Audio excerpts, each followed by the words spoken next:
time? Who is this? I don't know. Who's this? Hey, Yeah. who is it? Your husband. Before we even start this review, I just want to point out that if Frances McDormand and John Gens had just shut the window when they were screwing together, none of this film would have happened. What kind of weirdos leave it open anyway?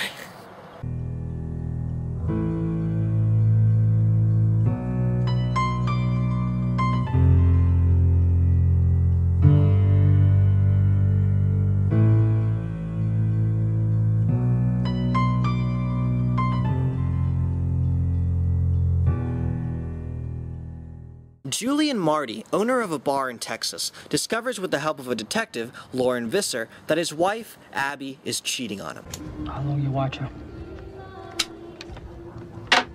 Most of 9.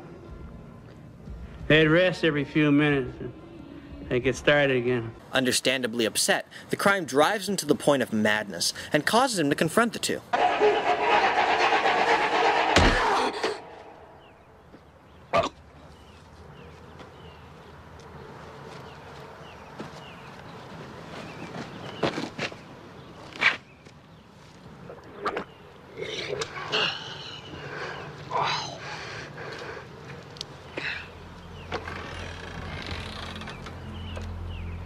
Now infuriated by the affair, he pays Detective Visser to assassinate them in spite.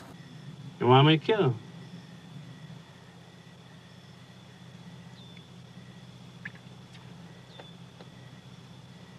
Well, Well,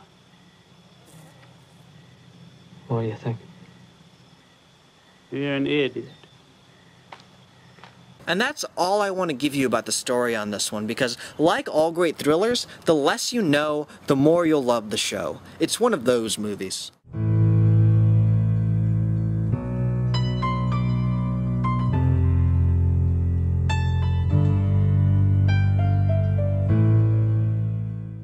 This is the first film by all-star directing pair Joel and Ethan Coen, who I think you might have heard of. And I've got to say, as first films go, this one looks fantastic. The brothers, in close collaboration with cinematographer Barry Sonnenfeld, create a wonderful noir atmosphere indicative of Orson Welles' The Third Man, or Charles Laughton's Night of the Hunter. Tense moments are painted with chiaroscuro, low-key lighting reigns supreme, and the film is always very stylish and fresh, never derivative of the work it takes inspiration from.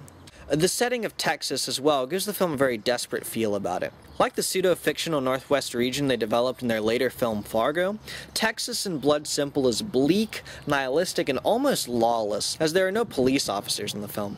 This combination of Western elements and desolate landscapes makes the setting all the more isolating and adds to the general tension demonstrably.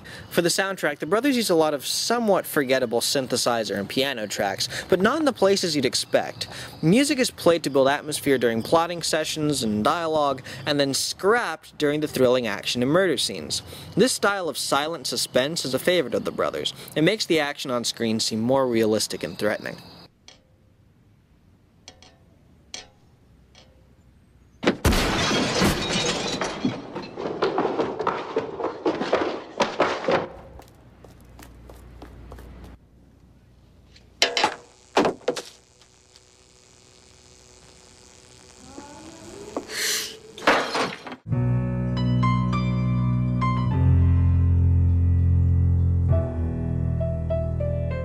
In any good thriller, you need characters you can care about, and the performers in Blood Simple fulfill that to a T. John Gens and Frances McDormand, who funnily enough was a roommate of the Coens before she struck the big time, do wonderful as the lead couple here. You might think the nature of what they're doing would make them unlikable, but the sensible ways they handle danger and circumstance make them surprisingly sympathetic and recognizable. They're not jerks, they just did a jerkish thing, and you can't help but put yourself in their perspective throughout the film.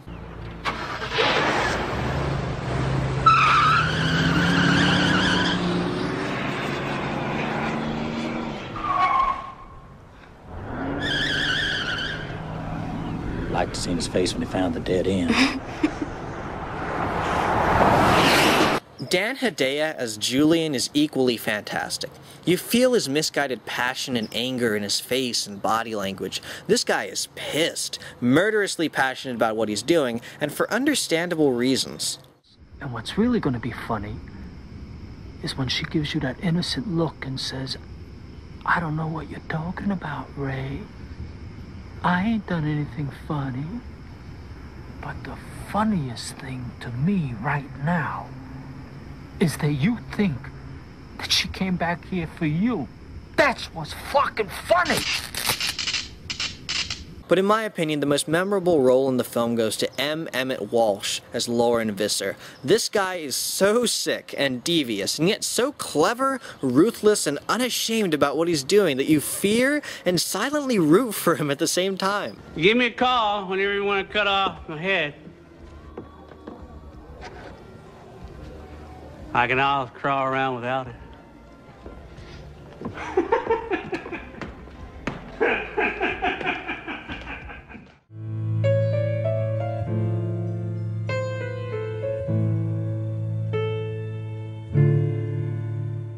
Blood Simple is classified as a postmodern neo-noir thriller. Now, this is true, but those are words that get tossed around a lot without ever being defined for the common listener.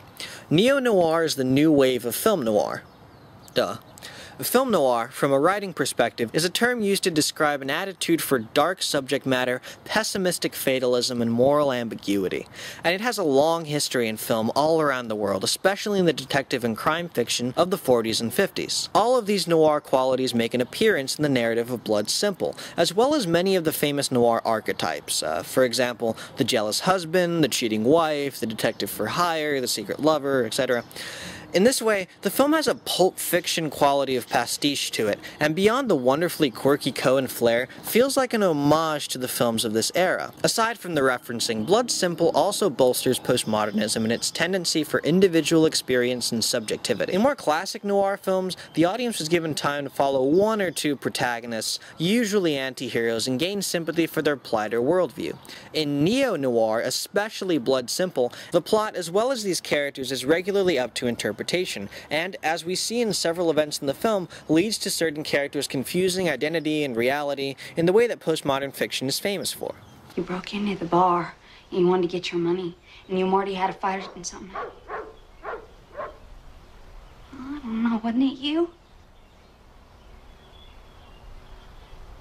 Maybe a burglar broke in and Your gun.